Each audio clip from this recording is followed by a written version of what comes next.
Okay, now let us learn towards the JavaScript syntaxes. Okay, let's move to the JavaScript syntax. So how to write the program and all these things we'll see. So in the syntax, that common programming languages are going to follow the similar rules. The similar way, this JavaScript is also going to follow. It's going to have variables, assignments, conditions, loopings, and arrays, events, and classes also. So events and classes we'll learn in the next coming slides. So let us see now the variables and assignments, conditions, looping, and arrays in this particular slides. So here, before going to that, uh, JavaScript, how it is getting repeated here is that everything is being typed in the, it is a type sensitive language, it is going to be, which includes the functions, classes, and variable names. It should be written in small letters. The scope of the variable in blocks is not stopped. It is not supported. So the blocks which are that it is going to be there, so it is not going to be so supportive. So this means that variables declared inside the loop may be accessible outside the loop also. Okay. Counter to what one would expect. Nothing but global variables also going to be get accessed in this particular function, this particular JavaScript. Now there are so many variables, functionalities are on there, and operators are on there. Let us see one by one. There is a special operator is there. So there is a triple equal to operator. C equal to signs are there. Okay, which tests not only for the equality but also type of equivalence. Type of equivalence. Let's see how that it is. Null and undefined. These two are different entities. Okay? Simply different states for the variables. Null is 0. Undefined is not, the variable itself is not defined. Semicolons are not required. Understand here, semicolons are not required, but they are preferred, permitted, encouraged, because you have to end with the some character. Okay, so that semicolons is one of the important thing. In this it is not required, but still it is preferred. So there is no integer type in this. More important thing. Okay? Only the numbers are going to be there. The number is the numbers are going to be there, which means floating point rounding errors are prevalent even with the values intended with the integers. Sometimes it is going to happen in this. Okay? Floating point errors are going to occur. Now about the variables. So as usual, it is going to define the variables, right? So variables in the JavaScript is dynamically typed. It is nothing but anything at any time that it is going to change. For example, it's been said in the second point, meaning that the variable can be an integer, later it can become string, later it can become object. Like this, it can change the its variance. Okay, so it is, hence it is called as dynamically typed. This simplifies the variable declaration so that we do not require the familiarity of types like integer, float, characters, and all these things. It is not required. Only one word that we will be going to use is var. Okay? And the assignment can happen declaration time by appending the values to the declaration. Okay? At the runtime also you can able to do it. Fine. Now here is the comparison between that operators. The operator is there, description is there, matches. So here three things are going to be there. First, you can able to see that double equal to sign is operator. So it is nothing but equals. Is here is you will be going to match with the x equal to 9. We are comparing with this. Okay. So x double equal to 9. X is 9 is there here. This is an integer number. And this is also integer. So it is true.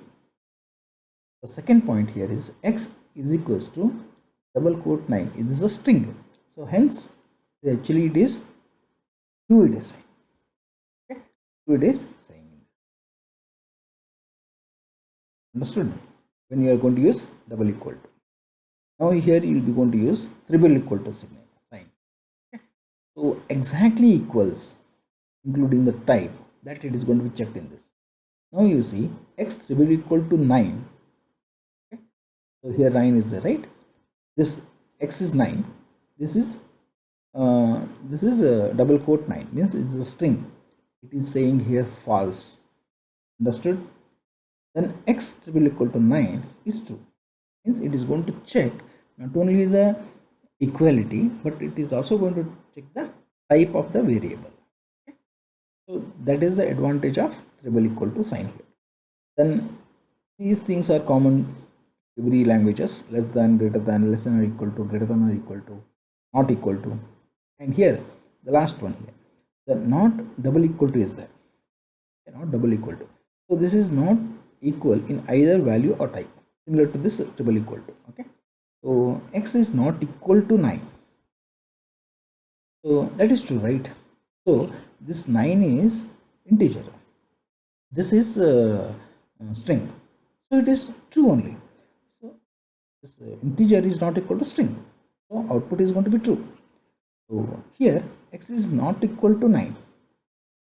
This not equal to 9 is going to be false. So here 9 is equal to 9. That is going to check. Not equal to it is saying. So hence it is false, but it is equal to it is. Right? Next is about the logical operators. The Boolean operators are going to be there. Usually you will be knowing about this. Okay, the and or not. These are the Boolean operators that it is going to be used between the and operator. Double ampersand will be there, or operator. Double slash is there, like horizontal lines, two horizontal lines. Then yeah, not means exclamatory mark. Now how this is going to work? This is a table is being given here for the and operator, and or not, and or and not. So and operator to table is both inputs are going to be true, then only it is true, otherwise it is going to be false. So true, false, false, it is false, true, false, false, false, false.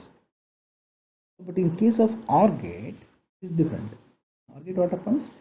The two inputs are going to be true, it is true. Any one of this one, A and B, values are going to be true, it is true. Okay. So only when it is false, only when both inputs are going to be false, output is going to be false. So the third one, that is not operator, it is a complementary operator. If it is true is there, it will be false. When it is false, it will be true. So like this the operators are going to be used. Let's see these things in the examples. Next comes about the conditionals, conditional variables. You'll be going to have if statements, if else statements are going to be there. This is common to every languages, okay, which you have been experienced about that. So JavaScript syntax is going to be similar to the Java, PHP and C language. Already you learned C language, similar to that only it is going to be present here. Only the difference in this is, variable you will be going to declare. Okay? So variable you will be going to declare it. Okay? Only variable that you will be going to declare it. Here var is there, not integer, float or anything. var is there, hour of a day, var greetings. So here it is, condition is going to be checked here. If hour of a day is greater than 4 and hour of a day is less than 12, so it is going to print greetings equal to good morning. Else if hour of a day is greater than or equal to 12 and hour of a day is less than 20, so greeting is equals to good afternoon. Else greeting equal to good evening. This is a common statements of if statement that it is going to work.